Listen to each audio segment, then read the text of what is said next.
Our next verse is Ezekiel chapter 7 verse 3. Says, now is the end come upon thee, and I'll send mine anger upon thee, and I'll judge thee according to thy ways, and I'll recompense upon all thy abominations. And mine eye shall not spare thee, neither will I have pity, but I'll recompense thy ways upon thee, and thy abomination shall be in the midst of thee, and you shall know that I am the Lord. So further going to the judgment of Esau, Babylon, and Babylon the Great America, man. Because the scripture goes into how her sins have reached to heaven. She's basically going to all the sins, all the wickedness that's in that land of America, all the wickedness that Esau's done, and he's gonna pay for that, man. As the scripture goes into, but I'll recompense thy ways upon thee. So I'm gonna read that again. But now is the end come upon thee, and I'll send my anger upon thee, and I'll judge thee according to thy ways, and I'll recompense upon thee all thine abominations. Because it goes into Job chapter 9 verse 24, common scripture which describes the so-called white man Esau. Let me get that right now.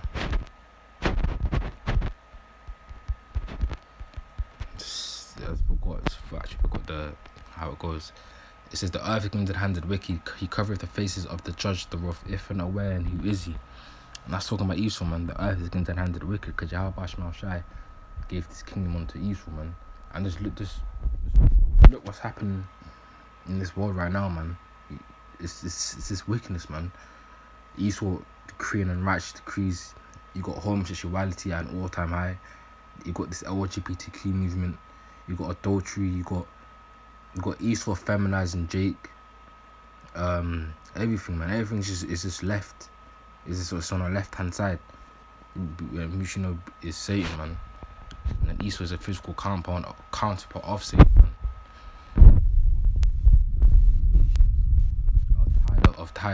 Of Esau, man. And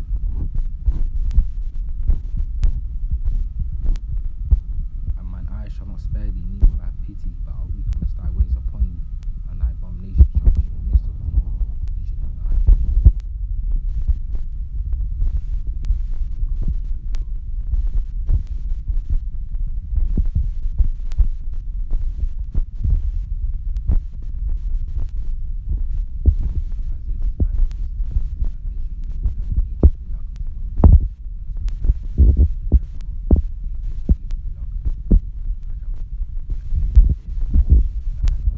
Posts, we shake over it.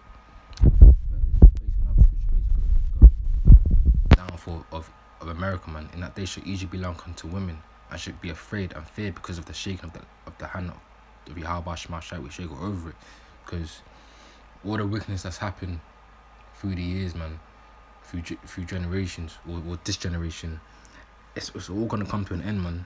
Because scripture goes into the eyes of the Most High are too pure to behold wickedness, man, and that's all that's taking place in this land, man. Wickedness, man, and it's all done by the hand of Esau, man, and it's all gonna come to an end. And that they shall each belong to women, and shall be afraid and fear because of the shaking of the hand of the Lord of hosts. We shake over it, because this kingdom, it doesn't uphold any of the righteous acts of Yahweh Shema Shai.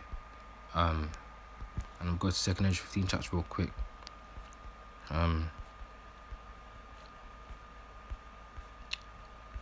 It says, behold, speak thou in the ears of my people in the words of prophecy which I will put in the mouth, saith the Lord, and cause them to be written in paper, for they are faithful and true. Fear not the imaginations against thee, let not the incredulity of them trouble thee that speak against thee.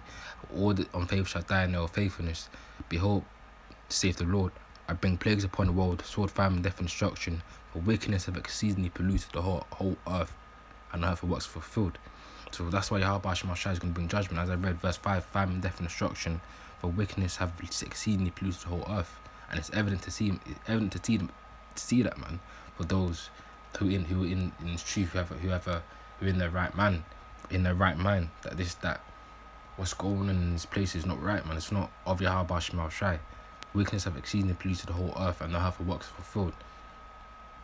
Therefore, thus saith the Lord, I'll hold my tongue no more as touching their wickedness which they profanely commit, neither will I suffer them in those things which they weakly exercise themselves. Behold, innocent and righteous blood crieth unto me, and And the sword that just complaint continued, we should elect the 100,000 men, the men who sign cry for all the abominations that are done in the midst thereof. So, as I was reading Isaiah chapter 19, I think. I just want to go to the next scripture. This is Revelation chapter 18, verse 7. How much she hath glorified herself and lived deliciously. This is talking about America. So much torment and sorrow give her, for she's safe in her heart. I sit as a queen, and I'm no widow, and shall see no sorrow. And that's the pride of Esau, man. He thinks that all the wickedness that he's done in the past is not going to catch up to him, man. And what the scriptures say, pride was not made for man, and pride leads him to destruction, man. So Esau is perfectly lining himself up for his destruction, man. But he thinks that he can combat Yahweh Shemashai, the one who created him.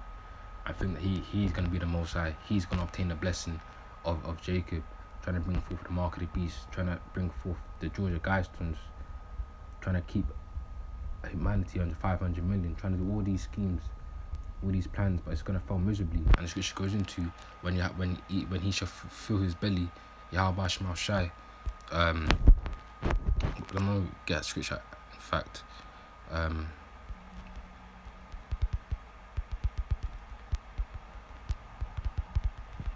But basically, all of Esau's plan is all gonna fail, man. It's all gonna come to naught. And through his pride, he can't see that, man. He thinks that he's gonna win. When he's about to fill his belly, Yahweh Shemashai shall cast the fury of his wrath upon him, and shall rain upon him while he is eating. And read that again. When he shall fill his belly, basically when Esau thinks that he's finally brought forth the New World Order, or he's at the end of bringing that New World Order, when he shall fill his belly, basically when he's done, when he thinks he's done, Yahweh Shemashai shall cast the fury of his wrath upon him, and shall rain upon him while he's eating. And it also goes into 1 Thessalonians chapter 5 verse 3, how the Lord shall come like a thief in the night. That you're not going to expect the judgment of Yahweh Shemashai if you're not in the truth, man. You're not going to expect what's to come, the prophecies which Yahweh Shemashai has lined up. And the thing is, these Edomites, these higher rank elites, man, they know the scripture is the truth, man. They know that they're the Edomites, but through their pride, they think that just by knowing these scriptures, just by knowing that they're Edomites, and they know who the true Israelites are, that they have an upper hand, or whatever they may be thinking. But that's not the case, man. Yahweh Shemashai is in control of all things.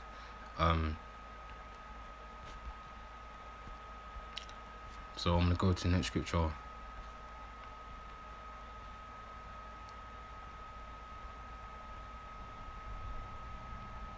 Then I'm going to read that. Wait, no, it's wrong scripture. It's like your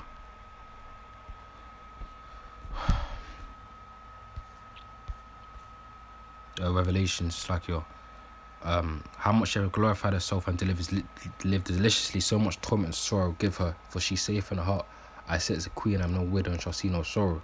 Therefore shall her place come in one day, death and mourning and famine, and she shall be utterly burned with fire. For strong is the Lord Yahweh Shemashai, who judgeth her. So yeah, man, that's all the plagues that Yahweh Shemashai is going to bring. And then the top judgment, that the top plague of plagues that Yahweh Shemashai is going to bring upon Esau, Babylon the Great, is the nuclear missiles, man. As she goes into in one day. In another chapter in Revelation, it goes into how in 1 hour is our judgment come. Basically, going to how in 1 hour Yahweh Shemashai is gonna destroy the land of America, and that's gonna be through the way of thermonuclear missiles, ICBM missiles, man, during the time of World War III. Therefore shall our place come in one day, death, mourning, and famine, and she be utterly destroyed. She will utterly burned with fire, for strong is the Lord Yahweh Shemashai, which judgeth her, and the kings of the earth who have committed fornication, lived deliciously with her, shall bewail her and lament for her when they shall see the smoke of her burning. And that also goes in Revelation chapter 14 verse 9. Babylon is fallen. And I followed another angel, verse 8, and I followed another angel saying, Babylon is fallen, the great city, because she made all nations drink the wine of her wrath for fornication. And a third angel followed him, saying with a loud voice, anyone worship the beast and his image and receive his mark in his forehead and in his hand, the same to drink with the wine of the wrath of Yahweh Shemashah, which poured out that mixture in the cup of his indignation. He should be torn with fire and brimstone in the presence of the holy angels and the presence of the Lamb. And this is going into the mark of the beast. But the main point I want to get at this is verse 8. And the following angel saying, Babylon is fallen, being America, because she made all nations drink the wine of her wrath of her fornication. So I think there's another scripture basically goes into how when America destroyed all these nations will envy her. But I can't remember the actual scripture. This Obadiah chapter 1 verse 4. Though thou exalt thyself as an eagle, and thou set thy nest among the stars, thence will I bring thee down, saith the Lord. And read it again. Though thou exalt thyself as the eagle. And what's the